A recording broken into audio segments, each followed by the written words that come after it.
sound. Okay, good.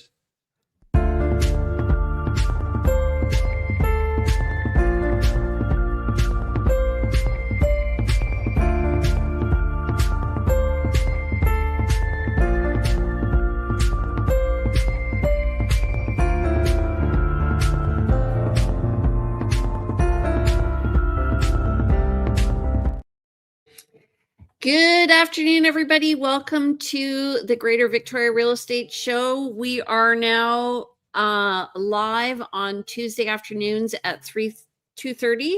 So we're inviting you to join us from now on at this time. I'm Jane Johnston, and we have...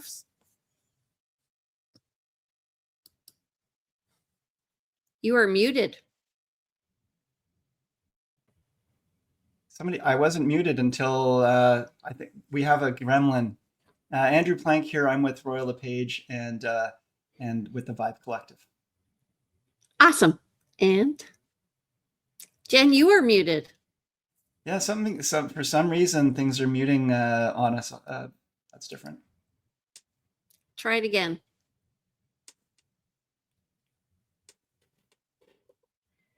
No, we've got nothing from Jen.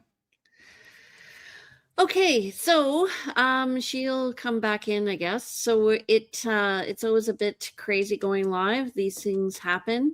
How's your week, Andrew? Busy. Yeah, new listing went live this weekend.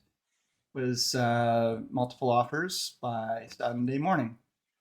So, yeah, and then the other listings are getting some good activity and pretty good open houses and all of the good stuff. So feels like there's some good energy out there. Spring is finally springing. Cool. It does feel busier to me as well. Yeah. Jen, are you in? I am. Can you guys hear me okay now? We got you now. Oh, good. Yeah. Good. Here we are. What happened there? Don't know. Yes, I switched it over to my headset, so I'm glad we were able to get it sorted out. But good to see you guys.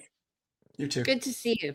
Okay, so today we're going to have on our show, we're going to have Habitat for Humanity. We're going to be talking about affordable home ownership. We're going to bring them in first. We have two people visiting from there, and then we'll talk about the financing and the market update. So let's add them in. Hello.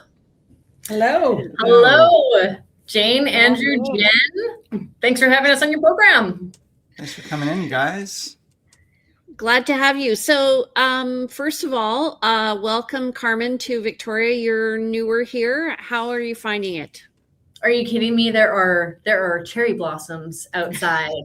I went for a run yesterday and didn't have to wear a jacket. It is March. I love it here. I don't know why I ever chose to live anywhere else. Where did you choose to live? Where have you come from?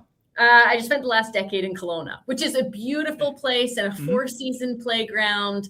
But I mean, I've taken up scuba diving recently, and I am finding Vancouver Island to be the most magical place to live. I'm grateful every day. Amazing. Welcome. Cool. Thanks. Nice. Welcome. And Chrissy, you've been with Habitat for 5 years. Is that right? Going on 7 years I've been with Habitat. Coming this July. Yeah. And it's gone very quickly. It's been awesome. Okay, awesome. Well, full disclosure, I've been on the board and this is my last year, 6 years. So if anybody is a realtor and you have maybe connections in the development industry, we are looking for a new board member because I have to depart. So it's a great opportunity. It's a great organization. That sounds amazing. Why don't you tell us what you do exactly? How does this work?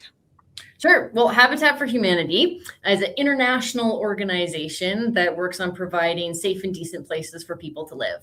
So we are the Greater Victoria chapter. And so we're learning what does it mean to have affordable home ownership opportunities in the CRD region. So what's our expression of that mandate? And so there's all sorts of different groups that work in the affordable housing space, mostly focusing on rentals. Our unique offering to this conversation is that as Habitat for Humanity, we focus on affordable home ownership. So this means by affordable that there's no down payment required for a Habitat home, and that our participating families are limited. We gear their mortgage payments to their income, so they never pay more than 30% of their gross household income to their housing costs, making it affordable. So it's a really incredible program, limited in our scope, but for those in it, it certainly is a game changer. So how do you make that work in terms of keeping things affordable? So obviously, how do you afford keeping things affordable for the buyers? Yeah, so we do it in our lending terms. We're also a lender in the purchase of the home. Our families, like Carmen said, don't need to have a down payment. So that's the first thing we remove as a barrier to home ownership. And then the second thing we do is we partner with a retail lender. The family will get a first position mortgage for up to 50% of the purchase price for what they can afford. And Habitat will step in with a second position mortgage at 0% interest. And it's that Habitat mortgage that's elastic. When we do our annual reviews, that payment will change to make sure that we're capping their housing payments at 30% of their household income. Okay. Interesting. So amazing. What's the biggest challenge that you guys face? Building. So Habitat, of course, we are limited on our ability to bring new homes to provide for new families in our ability to build. So just like anybody else, building costs are up for us as well. Now we are able to, we're a part of a Canadian-wide federation. We have donated, a supply chain across Canada where we can get, building materials at lower than market cost. And so we can build affordably.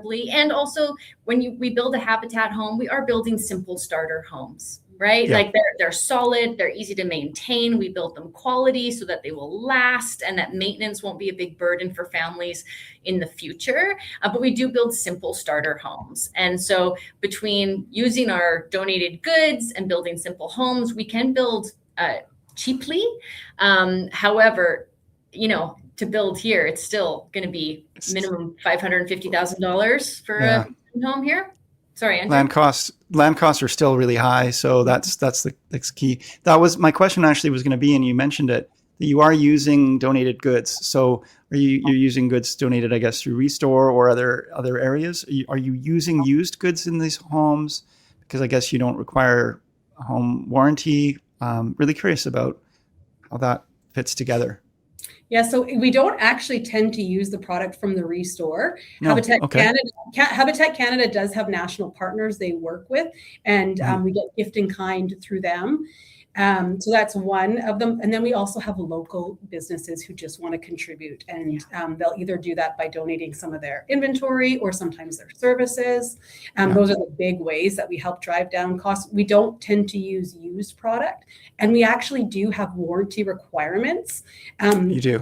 As a home builder, we do have, we get an exemption through the provincial government, but because of home warranty, we need to make sure we're using standard product. Okay. Yeah. Okay. Yeah, and I was going to say the other thing about land costs, one of our successful ways in the past two builds we've had is where municipalities have played a key role in our ability to build affordably. They've compelled developers who are rezoning to densify, have an affordable housing component, and that's resulted in us becoming the beneficiaries of some land donations. Okay, good. Jen? So, Jen, do the clients own the land that the home is built on as well? They do. Oh, wow. And then how do you become eligible for the program? It's a great question. We have three main criteria. One is living in need. So that means you're living in a house that isn't suitable for your family size. It's more expensive than 30% of your gross household income, or it's unsafe. You have to be willing to partner. We do require our families to volunteer for 500 hours. Some of that gets to be on the build. The traditional Habitat was all on the build, but a lot of that now is in our Restores. And then you have to have the ability to make your payments. So you have to manage property taxes and strata fees and house insurance and your mortgage, and show that you've been able to manage your money as well. Wow. Okay. Wow. Thank Yeah. you. What are you I like that- finding are the? Oh, sorry. I was What just are you going to say, I finding are- like that there's an involvement by the people who are eligible for it. Sorry to speak over you, Jane, but Yeah, Go of ahead, Jane. course. And there's benefit to that to themselves. Our most recent Yes. build was 10 units in North Saanich. When you talk to the families there, they bonded because they all volunteered together. So here they become neighbors, but they actually start by going through this program together, volunteering the restore, getting to know each other. It's like a giant team building exercise as a neighborhood. And then you're all neighbors. So now to this day, they have a Christmas party all together, right? They look out for one another. They know each other's names. So this Habitat community has really become a community, partially because they got to spend that time volunteering together on their homes and in our store. Are you finding that your habitat developments are integrating well with other parts of the community as well? Like, I know that there were maybe like some situations where you have one home of a dozen, or you have that small enclave of number of townhouses all together. How is it fitting into the rest of the community? It's all good? Yeah, I think that most of your viewers for the podcast will drive by Habitat homes every day and have no idea that they're Habitat homes.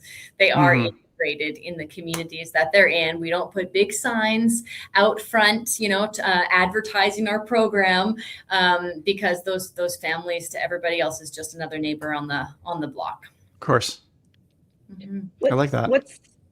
What's the timeline for getting approved for the program versus time to actually get into a home? It can depend. We usually require our families to have at least half their volunteer hours done before they can move into the home.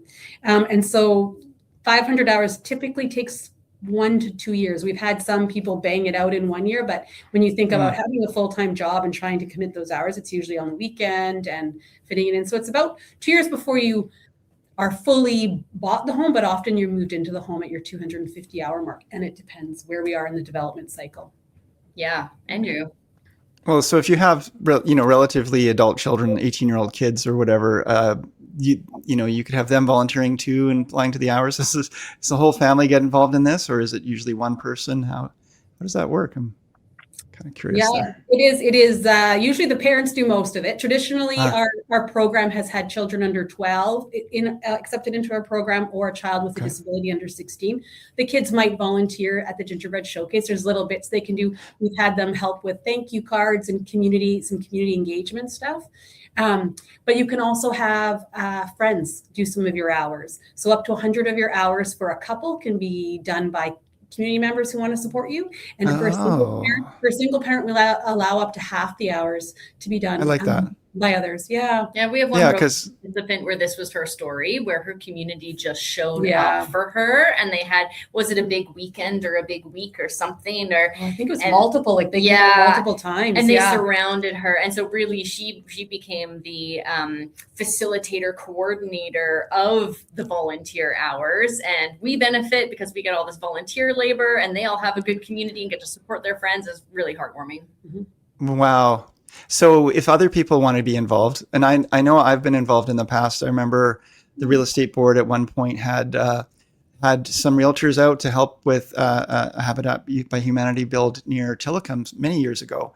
And it was the rainiest freaking day. And we were outside digging ditches and trenches and such. It was, we were soaked, but it was fun. And it was team building. I was there with colleagues. We were having a blast, and it's a really, really great way to go about it. So, how do people get involved? How do you engage with people who aren't in the program to help you support this program? There's multiple different ways that people can get involved. So thanks for the question. I would direct people to our website where you're going to find a tab that will tell you all the different ways to get involved. So we'll share a link in the chat. But yeah, you can donate. We actually have a program, and it's not ready to be released yet, but it is in its final stages of being created. It's actually going to be specific to realtors giving program where where we think that there can be some really awesome wins for all of us. So if people want to, there's only going to be limited space for that program. So if people want to know more about it, they can go to contact us on our website and reach out and just inquire, and we'll put them on the list so that when that goes live, they'll be the first to be notified. But if you go to our website, as you can see here, there's different ways that you can donate. So by credit card, donating. Our monthly donors are our bread and butter. They are the ones that really empower our program. You can donate securities. You can donate land, as Krista was saying. That is our favorite donations to receive. Write us into your wills through leaving a legacy, and that makes like some really incredible impact. As well, if people have their own corporation or businesses, they can sponsor events. We have our Gingerbread Showcase, which is a really big fundraiser that happens downtown Victoria every year at the Hotel Grounds Pacific, and we get a lot of foot traffic and a lot of exposure, and so it's a phenomenal sponsorship opportunity for those wanting to step up.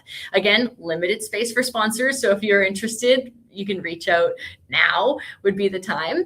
And then there's always third-party events. So those who want to take an ambassador role and run their own fundraiser on behalf of Habitat for Humanity, and we can support with marketing and branding and all sorts of different things to make that a real success.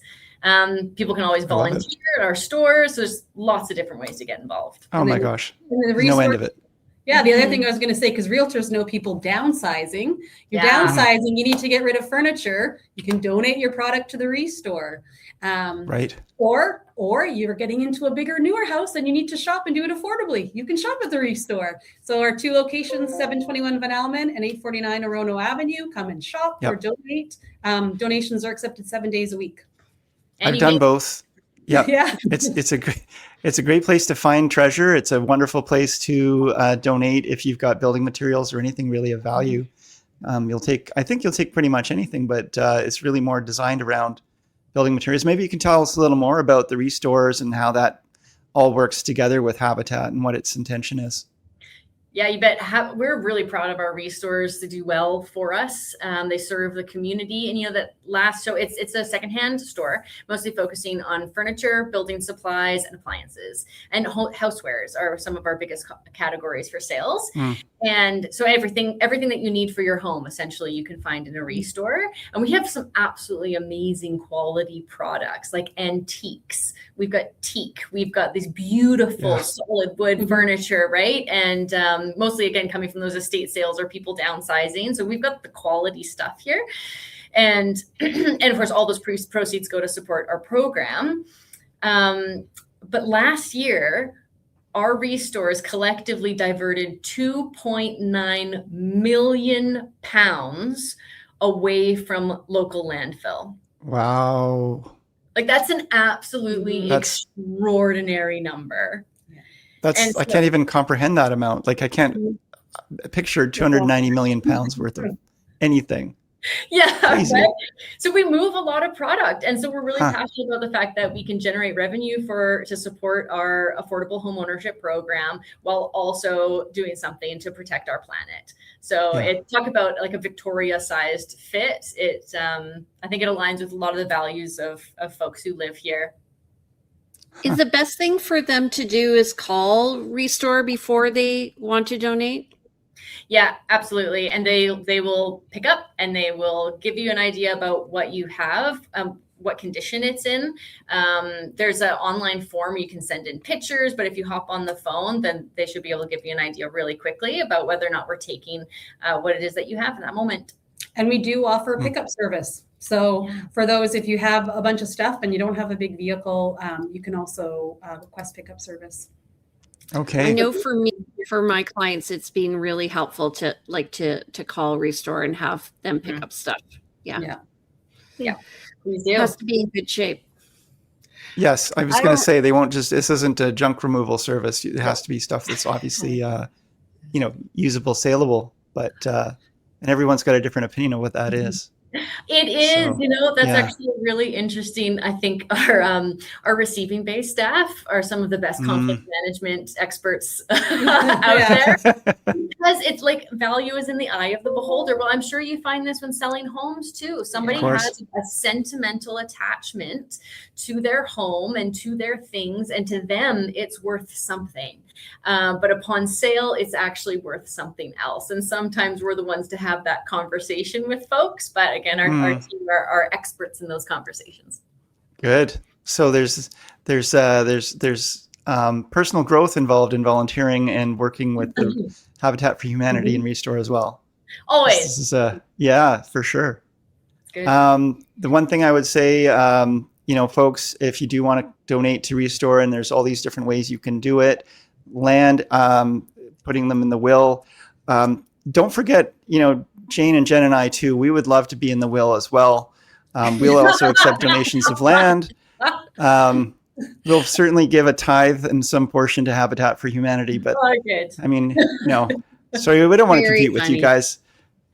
That's so good. So I'm just putting the number in of the 2 stores so that and you can see it on Facebook. So if you're interested and you want to be in touch, you can volunteer at the store as well, your time. So if you don't have money or stuff to give, you can volunteer your time, right? Yep, absolutely. Yeah. So what's the if you've best never way been for- through If you've never been through one of the restores, I recommend you go check them out. If you like, if you believe in buying used, you like used shopping and thrift stores and so forth, the Restore actually does have really high quality goods.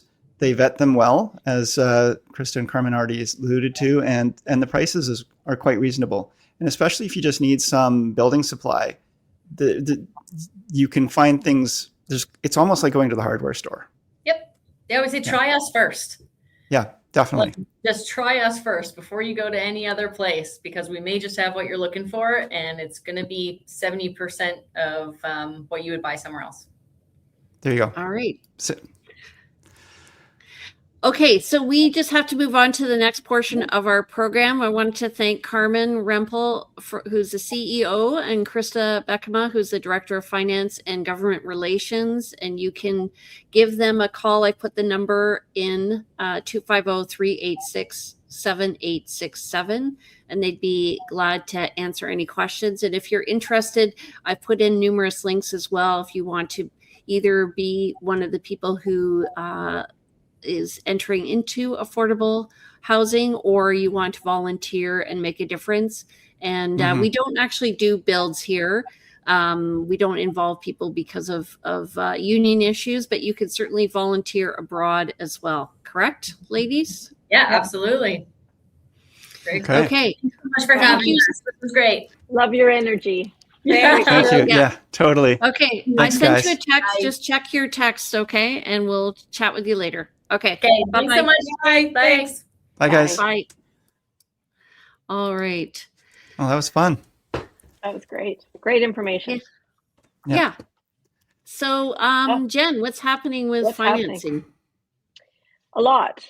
The conflict involving Iran is affecting interest rate expectations here, mainly through the oil prices and inflation. So with the tensions rising in the Middle East, this has pushed global oil prices higher. And that's going to potentially increase, or has increased, gasoline, transportation, and food costs here in Canada, which Right. is adding upward pressure on our inflation. And I understand bonds are going up. Yes.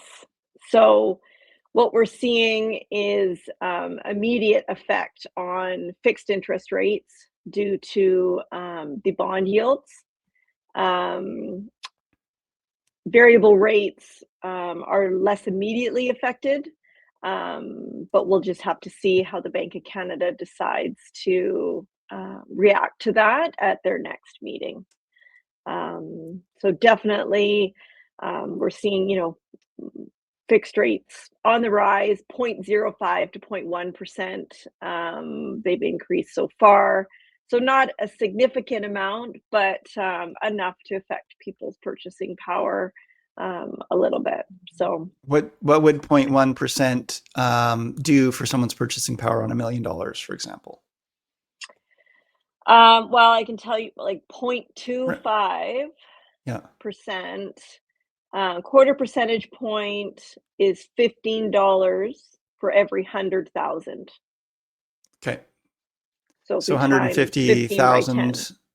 150,000 on a $1 million purchase on 0.25%. So let's say it's half that is what we're talking about, maybe a little less than half. So maybe it's going to be $100. Sorry, no, 15. 75, 60, $70 a month. It's going to make a difference on. That's right. Yeah. Yeah. Okay. So That's 5 Starbucks. yeah, There you go. You there we know, go. like $75 doesn't seem like a lot, but you know, that's dinner. That's dinner Mhm. and maybe lunch, a couple of meals. Oh my God. My husband and I Yeah. were asking, you know, can you imagine a world where Kamala Harris was elected president? It would be so different. Like it's just, I Well, don't know. I find it, according, yeah. Should we go there? According I to Trump, find it we'd be so in World War stressful. III already if Kamala Harris was. I mean, you can't. He stopped all these wars, remember? But anyway, It's absolutely crazy. It's been such a volatile, and it feels like we are just kind of getting out of the volatility, and then something else has happened. And I've definitely noticed. I mean, what happens with the volatility is and uncertainty is people will draw back, and just because they're just not sure what's going to happen next. Yeah. it's true. Yeah. Got a visitor. What cat see what is happens. going to jump into the shot? Yeah. Okay, so let's Yeah. do our stats. So Andrew, do you want to start us off? Yeah. Okay. So new listings 357. So this week in the last 7 days versus 367 the week before. So we're down 10 week over week for new listings. In terms of actual unconditional pending properties, almost exactly the same, 139 versus 138. So that's pretty much a wash. Pretty interesting to see that. Price decreases are up. We've got 134 price reductions versus 106 the week before. And this week, only 40 properties went pending, whereas 88 went pending. Expired. 40 properties expired versus 88 the week before. Which makes sense because we're at the end of a month. Okay. So our list to sale ratio is 38.94% compared to 37.6%. And so far, month to date, we have 141 net unconditional sales. That's compared to 613 for the whole month of March last year. And we have 406 new listings compared to 1,487. So exactly what Jen was saying, things are kind of staying, people are being conservative, and total active listings were under 3,000 at 2,995. So that's compared to 3,024 last year. Yeah. Yeah. Yeah, no, that's interesting because the thing about people being conservative, like the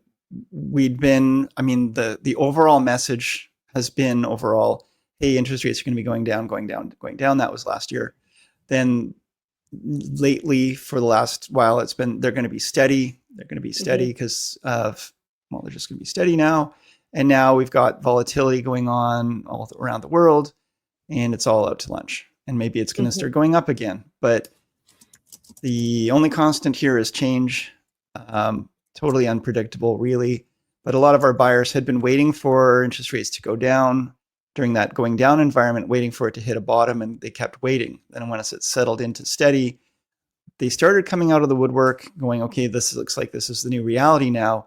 And now potentially, because we've seen this in the past, if interest rates start to edge up, that's going to actually put some pressure on buyers to jump ahead of that to buy. If they are committed to buying, it's going to also, I think, take some buyers out of the equation where they're going to say, well, let's just put our cards let's just put it on the shelf for a while and come back in a year or two.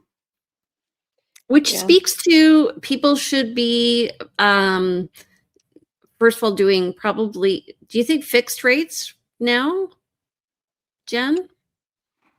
Oh, that's a tough one. I mean, fixed rates are definitely the more conservative option. You know, if you've got concerns about sleeping at night, if interest rates are going to fluctuate, you'd want to go with a fixed rate. But there's a significant spread between what you can get for a variable rate versus what you can get for a fixed. Let's So, let's ask this then, because most people, there is a spread. So a fixed rate is generally not as good as a variable rate. You can get a variable rate generally, and on average, hopefully that variable will stay under the fixed or under the average of that fixed. But even if it goes a little bit above, you've gambled and okay, it went a bit above on average the fixed, but it still didn't lose that much. It's only really if the interest rates double or go wildly crazy that people say, I really glad I locked in. So what would the circumstances be that would cause interest rates to really skyrocket? What would we have to see, or what has happened in the past to cause interest rates to really significantly go up? Because that's the big risk, and that's what people are going to be making their decisions based on. well, when we look at COVID, what happened during COVID? Our government at the time, reduced interest rates very quickly. In Mm-hmm. 6 weeks, interest rates dropped 1.5%, and they didn't raise them up quick enough. So then all of a sudden they needed to raise rates very fast and put people in a not very good situation where they went up very, Right. yeah, it was horrible for any of us. Seven increases. Yeah. That's right. Yeah, it was horrible. The challenge at that time was the information that was relayed from the economists and anyone that seemed to, be in the know, was that, don't worry, interest rates are not going to go up anymore. We're good. Yeah. And then, they would increase them again. So it definitely taught me to continue to watch those points that are key. So what is the inflation rate? What's happening in the US with their inflation? What are our labor numbers looking like? As those are the key metrics for the Bank of Canada to decide if they raise rates or not. So you're No. looking Right. further down the road, and you're looking more a macro picture to say what else is out there on the horizon that could be affecting our rates in the future. Right. Now, the bond yields, though, is the immediate effect, and this goes back to the gas prices and with what's happening in the Middle East. That's just had an immediate effect on anyone wanting to lock into a fixed rate. Yeah. Okay. Thank you. Hmm. What do you think, I Sid? wish I had a Alright. crystal ball. You agree? Right. Yeah. Well, so if you want to avoid stress, go fixed Lock in. right now. And if you want to, and that's to lock in your interest rate so that you can know what your payments are going to be. Or if you want to ride it out, variable is the way to go. Fixed is more affected by the inflation rate, right? So, and with inflation going up, we expect interest rates to go up. Fixed. Yeah. Okay. Both are affected, but the immediate effect is the fixed rate due to the bond yield. Yeah. All righty. Okay, so did you enjoy this show today? We want to hear from you. Please like Andrew, Jen, and me. Subscribe to our channels and share, perhaps comment if you are interested in anything about Habitat for Humanity. They are going to be sharing this on their own page. And Andrew, how do we get in touch with you? Reach out at 250-360-6106. You can phone or text that number. You can also email me, info@andrewplank.com, and check out our website on the Real Vibe, on the Vibe Collective website called realvibe.ca, where we have blogs and lots of information and so forth. So happy to hear from you. Any of those things, smoke signals also work. Jen. I am Jen Lowe, mortgage broker with Modern Mortgage Group. My cell number 250-217-4925. Email is jen@jenlowe.ca, and my website is jenlowe.ca. Awesome. And if you want to reach me, I'm Jane Johnston with the Briar Hill Group at Remax Camosun. My number is 250-744-0775. And you can reach me at jane@briarhillgroup.com, or you can check out our listings at briarhillgroup.com. Or if you want to know what's happening in real estate, go to realtyteacher_Remax_Victoria on Instagram. And we are, as we said earlier, going to be changing our show to Tuesdays at 2:30. So tune in and watch our fabulous show next week. We're going to have Charlotte Solomon on from Infinity Law, and she's going to be talking about tools to help you avoid elder abuse, which I think is really cool. Amazing. Great That's topic. going to be great show. Okay. Well, I think today was a great show too. We did come a little earlier than people expect, both in days and time, but here we are. And I think I'm looking forward to this new time slot, and hope you are too, folks. Thanks for listening and watching. Take care, everybody. Thanks, Have a everyone. great day. Bye, guys.